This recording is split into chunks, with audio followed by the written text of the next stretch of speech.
I'm stuck in a contract and I don't know how to get out of it. I know, I can go ask Professor Greenfield. Professor Greenfield, I'm so glad I found you. I'm in a contract and I don't know how to get out of it. Luckily for you, I've studied the law. Good! A bilateral mistake is when a contract will only be excused if there is a mutual mistake within a contract. I'll sell you my bike for $500. You got yourself a deal. Alright. Yeah, excited money, buddy. Oh, can't believe I got $500 for that bike. Ah, dang, it says $5,000? Oh, I meant $500. That's a mistake. Alright. We'll just...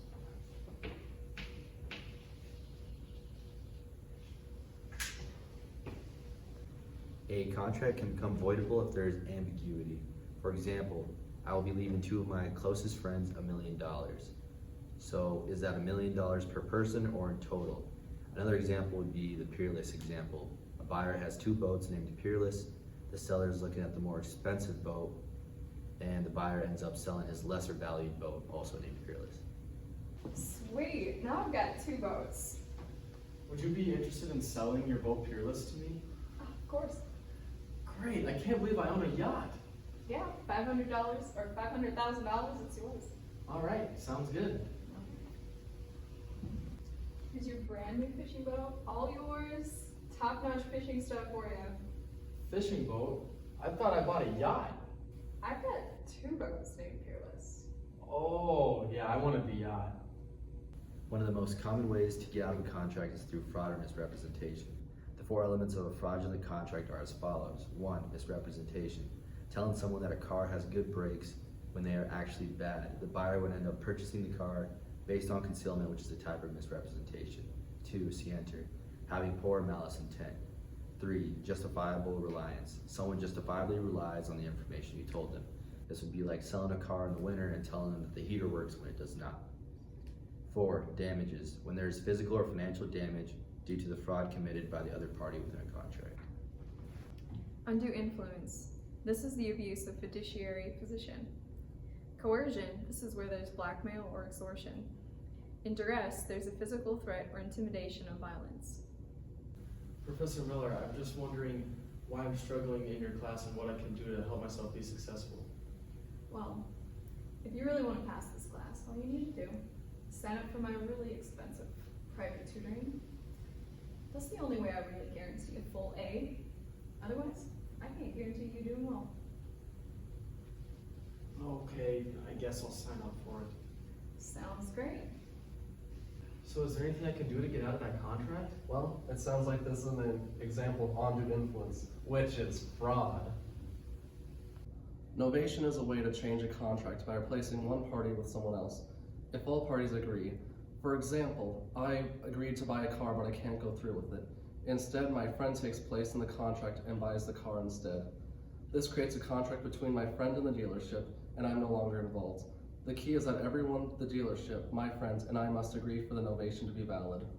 So an accord and satisfaction is the same thing as a novation? An accord and satisfaction is different from a novation because it resolves the dispute by modifying the terms of an existing contract. Typically, when one party agrees to accept less than what's originally owed. A novation, on the other hand, replaces one party in the contract with a third party, creating an entirely new agreement. In short, an accord and satisfaction changes the terms while a novation changes the parties involved. Do you remember when I taught you about conditions precedent and conditions subsequent? Oh yeah, conditions precedent. That's when a condition needs to be met prior to a contract being made before any performance can be done. That's like, oh, I don't know, if I was trying to buy a house, but I said, well, I need to sell my house before I can buy your house. And conditions subsequent, that's conditions that need to be met after the contract is made for performance to continue. So if you were to hire me to Greenfield Law PC, I'd have to pass the bar within 2 years of being hired in order for you to keep paying me to do work for your law firm. You did pay good attention. Operation of law discharges or modifies contracts without needing an agreement from the parties, based on legal principles or external events. Some examples are material alteration. If someone forges a contract, the other party is excused, like if I notice the contract is signed in green ink. Legality, like You can't form a contract for selling heroin. Boo. Statute of limitations. In South Dakota, you have 6 years to enforce a contract. For impossibility of performance, say I'm planning on selling my Stradivarius violin.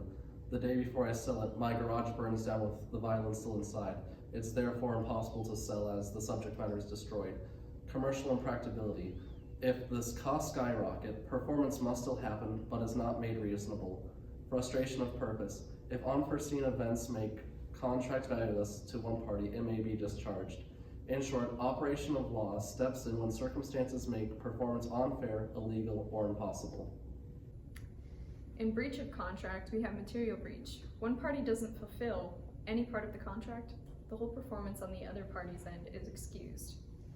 On nominal, partial breach, one party does partial their agreement, the whole performance of the other party is totally excused as well. In substantial performance, one party does 90% of what's contracted, the other side still must perform, but they get damages where the part that isn't completed gets paid. Anticipatory breach lets the other party know that there will be a breach ahead of time for commercial reasons. They can wait for the time of performance or sue right away. Oh, I love this car. I really need it. I've been such a bother to some of my friends here. I know if I work 2 jobs, I think I'll be able to afford it. Awesome, yeah, I think you'll really like this car. You're getting a great deal on it, and just sign here and make sure you make the monthly payments. Oh, sure thing. I put in a substantial amount. I need this car. I need it. I've paid partial. I'm sorry, but we can't let you keep this car. That's a material breach of the contract, and you just didn't hold up your end of the deal. I'm really sorry about this, but you should have made your monthly payments. No, I need it. So I partially paid for this car, and they have not held up their end of the deal of giving this car or like letting me keep this car. I'm sorry, but that's a material breach of contract and they don't need to uphold their ends. Wow, I really learned a lot from you three about how I can get out of a contract.